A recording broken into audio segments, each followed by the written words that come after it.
Everybody's talking about the Omicron variant and the latest COVID news. Here to break it all down, please welcome ABC News correspondent, Dr. Alok Patel. Doctor, welcome. Thank you for coming. For joining us. Where do the names come from, first of all? I know they're kind of fancy names, and Kelly, I heard you kind of running through the Greek alphabet. Now, a lot of people are familiar with those scientific names like B117, B1351.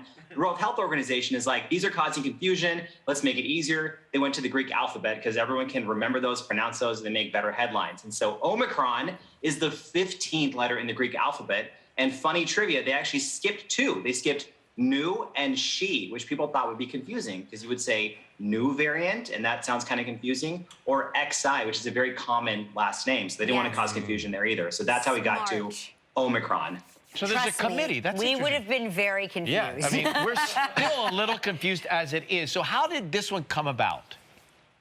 You know, Ryan, viruses replicate and mutate all the time. That's what they do, especially if you have billions of copies of a virus circulating around in a community. Now, what happens is every now and then those mutations can cause a virus to be better at infecting people. Then that mutation will stick around. And that's what happens when we let a virus kind of continue to spread and we're not taking care of a pandemic. That's exactly what happened with Omicron. They want to live. They want to live these viruses. And they find a way to, you know, they skirt the system. That's what they do. Why is this variant so concerning? What caused your initial alarm bells is the amount of mutations this variant, the Omicron variant, had on its spike protein. So if you imagine the coronavirus with those little balls sticking out of it, that spike protein is actually what is the key that latches onto our cells and infects us. And that's actually what our antibodies are targeting. And so the Omicron variant has over 30 mutations in that spike protein. And for comparison, Delta has about 9 or 10. So that's where the initial alarm came from. So it was just detected in California this week, and we keep hearing, well, we don't know enough. We don't know enough yet. When will we know enough? Well, you know, if enough is we need specific scientific data in a lab, it could be several weeks. If we want to see who exactly is getting infected in the hospital, vaccinated versus unvaccinated, could also be a few weeks. But I think we know enough to know that, hey, we got to start taking this as seriously as we were taking Delta. So nothing really changes. It's the same virus. And Ryan, to be straight up, I'm sure that it's way more spread out in the United States than just California. Sure. Of course. You know, there's cases in the Midwest. There's a lot of traveling happening in the world. We're just picking up what those genomic tests are showing us. Dr. Patel, do you think that Ryan and I are sitting too close to one another? What are you trying to tell me? I don't. You don't? You think we're okay? Listen, I know how Disney and ABC roll, and I know that vaccines, tests, and all those standardized measures are important, and you two are modeling what a lot of people will be modeling, hopefully, this holiday season. Yes. So what is the status with the PCR test and the rapid test picking up this new variant? Well, fortunately, the PCR tests, the gold standard, are still catching the variant. That's important, and those are still what you should be taking if you absolutely need to know. You know, you're going to go over to a clinic, to your doctor's office, get that test. But also, what we're hearing from scientists in South Africa is those rapid antigen tests are still likely picking up this variant as well. You can get those over the counter. I did one of those for a Thanksgiving dinner, felt great about it. And you know what? Always take into context your exposure, and if you need to take multiple rapid antigen tests, you can do that too. There's been a lot of talk about the boosters. Are they now more important than ever in terms of this new variant?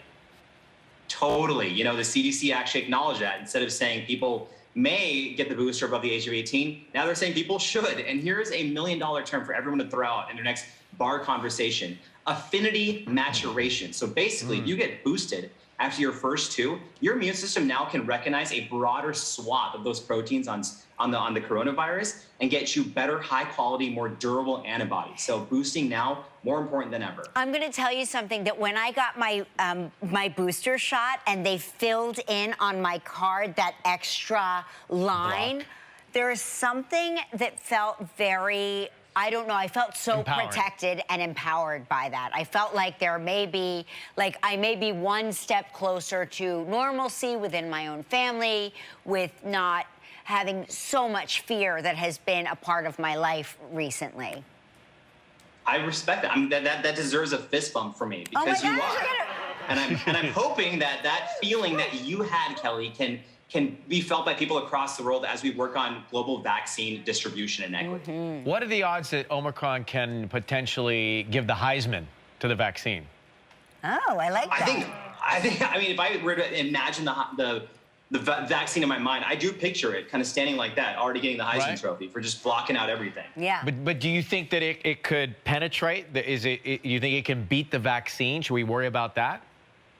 You know, I don't think we need to worry just yet. So there is a possibility that the vaccine would be less effective against Omicron, similar to what we saw with Delta. But the vaccine works in two ways. Number one, your body makes those antibodies to latch on to the spike protein like a wanted poster. But your body, your immune system will also create another branch as well that's a little bit more adept at fighting these foreign invaders. And so the vaccines are absolutely still effective. And even though there's some of those breakthrough infections, they're turning out to be milder, moderate symptoms, but not hospitalizations. So the vaccines absolutely are still doing their job in terms of preventing serious illness or death. More with Dr. Patel and the latest advice on holiday gatherings when we come back. Stay tuned for that. All right, let's get into it. We are back with Dr. Patel, who is answering all of our questions about the COVID latest variant and what are we to do now with people traveling for the holidays or having gatherings? What are your recommendations, Dr. Patel? My recommendations is to remind people this is the exact same virus. And so everything we've been doing still applies. So think about what you're going to do if you're in a room with people who are unvaccinated or you don't know their vaccination status. You got to have those conversations if you're traveling with the people you're traveling with, the people you're going to go see. If there's any question, wear a mask. Ask people to get a rapid antigen test. And also, regarding traveling, think about where you're traveling to, what transmission looks like there, what vaccination status looks like there. And hey, if you're going on an international flight, you need to be aware that you have no idea what's going to happen with travel restrictions. You might wind up somewhere else for 2-3 weeks, maybe longer. So just take all that into account. The information is changing daily. So pick that international destination wisely. We know it well. Go to Thailand. What about recommendations for the elderly specifically? Any new news there? No, there's nothing specific about the elderly with Omicron in comparison to Delta, but it's a good point, Ryan. You want to actually think about if anyone in your family is at higher risk. So it's not just the elderly, someone who may have an underlying medical condition, young kids who aren't yet vaccinated, obesity, diabetes, asthma, people who may have the immunocompromised, lower immune system, and have those conversations. And remember, when you're taking these measures, you're not just protecting yourself around the holiday table, you're protecting all of them as well. Every family, I feel like, has one COVID-denying uncle or something in there. So you got to make sure that you're having those open dialogues and you're making those decisions. We talk about it here all the time. There's always one, at least. Always. So treatments with COVID, I keep hearing that there's the pill coming out that's going to be able to treat COVID. Give me the statistical reality for that.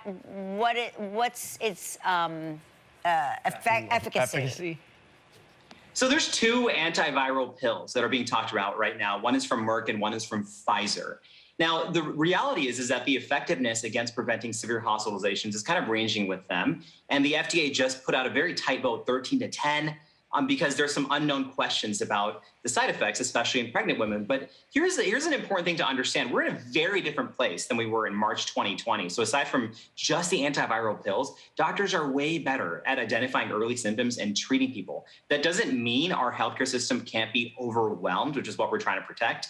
People who are at high risk can't get severely ill, but we're in a way better place. So those antiviral pills probably won't be around for everyone until early next year, which is why right now we have to do everything that we've been talking about, including getting boosted. Dr. Patel, great information. You are stumped by no question. Thank you for all those great answers. Cheersing to you. I like Kitty. that very much.